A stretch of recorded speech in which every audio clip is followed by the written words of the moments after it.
Have you ever felt like your money just vanishes? One minute it's sitting in your account, and the next, poof, it's gone. And you're just left with that familiar, kind of nagging feeling of guilt. Okay, so let's get into this. We're going to break down a book that really tries to get to the root of that feeling.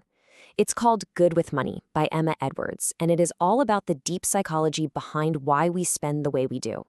And look, right out of the gate, the author makes it crystal clear this is not a lecture. She starts with this really honest admission. This isn't some guide from a financial guru who's never made a mistake in their life. Nope. This is from someone who's been there in that exact state of confusion and shame and actually found a way out. So that leads us to the big question, right? Why does this all feel so hard for so many of us? Now, this isn't about just handing you another strict budget that you know is going to fail in a week. Instead, we're going to unpack the actual behavioral science behind our spending. We're going to figure out why getting good with money often feels like such an uphill battle. All right, first things first, let's just put a name to that feeling. The author calls it being a financial hot mess. And honestly, with just that one phrase, she totally captures that cloud of anxiety and stress and confusion that can just hang over our spending decisions and make us feel, well, pretty powerless. And here's the thing, the whole point is this. We're not just looking at spreadsheets here. The book argues that if you ignore the engine, your habits, your emotions, all those hidden psychological triggers, then you're kind of missing the entire point. The goal here is to get past the guilt and finally get into the driver's seat of your own financial life. So what if it's not entirely your fault? The book makes this really compelling case that our personal spending habits are in a constant battle with a world that is, let's be honest, pretty much rigged against mindful spending. The fight for your money, it's happening on a battlefield you might not even realize exists. And this comparison is it's perfect. The book draws this powerful parallel between the wellness industry and our consumer culture. They both run on the exact same playbook. Step 1, convince you that something is fundamentally wrong with you, your body, your life, whatever. And step 2, sell you an expensive, temporary fix that, oh, by the way, distracts you from genuine, long-term security. And this pressure for a purchase fix is coming at us from everywhere. You've got media fantasies that completely warp our sense of a normal lifestyle. You've got the lightning speed of e-commerce that just eliminates any pause for rational thought. Services like buy now, pay later are what the book calls psychological weapons. And all the while, social media is fueling this thing called relative deprivation, just making our lives feel totally inadequate compared to everyone else's highlight reel. Let's actually see how one of those psychological weapons works in real time. So imagine you see something you really want, and the price tag says $100. For a lot of us, that's a moment where you stop and think, do I really need this? But then you see this, and suddenly the cost isn't $100 anymore, is it? The number your brain just zeroes in on is 25. It feels smaller, way more manageable, and all that friction, all that hesitation to buy, it just melted away. This is a classic cognitive trick. It's called anchoring bias.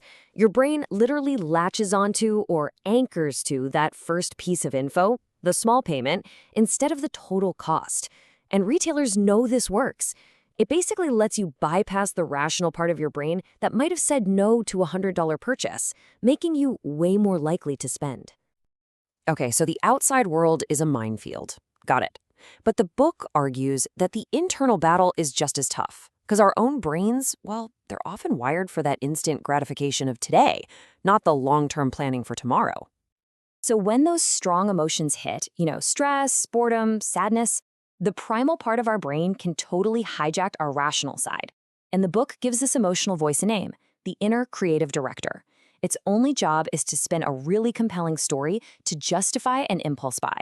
It focuses on the immediate feeling of relief, not the long-term financial consequences. And that inner creative director has 3 favorite characters it likes to use. So meet your financial saboteurs. First up, you've got Fix-It-Later Fran. She's the master of procrastination. The way you fight Fran is with the 2-minute rule. If a financial task takes less than 2 minutes, you just do it immediately. Then there's Change Your Life Charlie. He's the one who mistakes buying things for actually taking action. The trick here is to prove the habit before you buy the gear. And finally, you've got What's the Point Wanda. She uses cynicism to justify just giving up. And you counter Wanda by focusing on what you can control, starting with small, achievable saving goals to build that momentum. So we've met the outside pressures. We've met our inner villains. And yeah, it can all feel a bit hopeless. But this is where everything shifts. We're moving from just diagnosing the problem to actually implementing the solution, a practical, actionable system for taking back control. The whole entire goal of this system is to get you into what the author calls the empowerment zone. This is a mental space where you own your choices. If you decide to buy something, it's intentional and it comes without that side of guilt. And if you decide not to buy it, you feel just as good because you resisted an impulse that wasn't serving your bigger goals. And this is the system that gets you there. It's called top-down money management, and it totally flips the usual script. All your income goes into one central pot.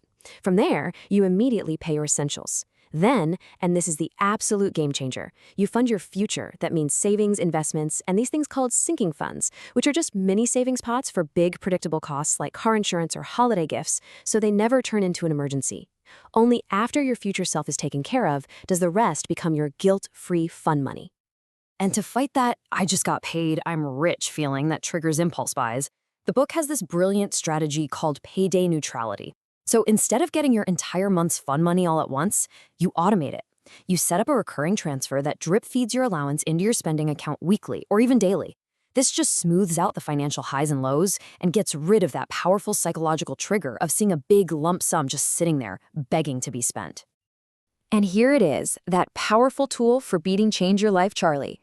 Prove before you purchase. It's so simple. You want that expensive new running gear? Awesome. First, prove you're committed. Go for a run 5 times this week in your old shoes. You want the fancy new kitchen mixer? Great. Bake something by hand 3 times this month. You prove the commitment to your rational brain before you give your inner creative director that shiny new toy. Now, getting your spending under control, that is a massive, life-changing achievement, but it's not the final destination. The last part of this whole journey is about shifting your mindset from a defensive one of control to an offensive one of growth. So here's the bottom line. Mastering your budget and building up your savings gives you security. It gives you options. It is the absolute essential foundation that everything else is built on. But if you stop there, you're missing the path to real financial freedom, because there's an unaddressed threat that is quietly working against you. And that threat is inflation, the silent wealth killer. This chart shows how money that's just sitting in a savings account is actually losing its purchasing power every single year. So let's use a real example. Let's say you have $100 today and inflation is at 3%. A year from now, that same $100 will only buy you what $97 buys you today. It looks the same, but it's worth less.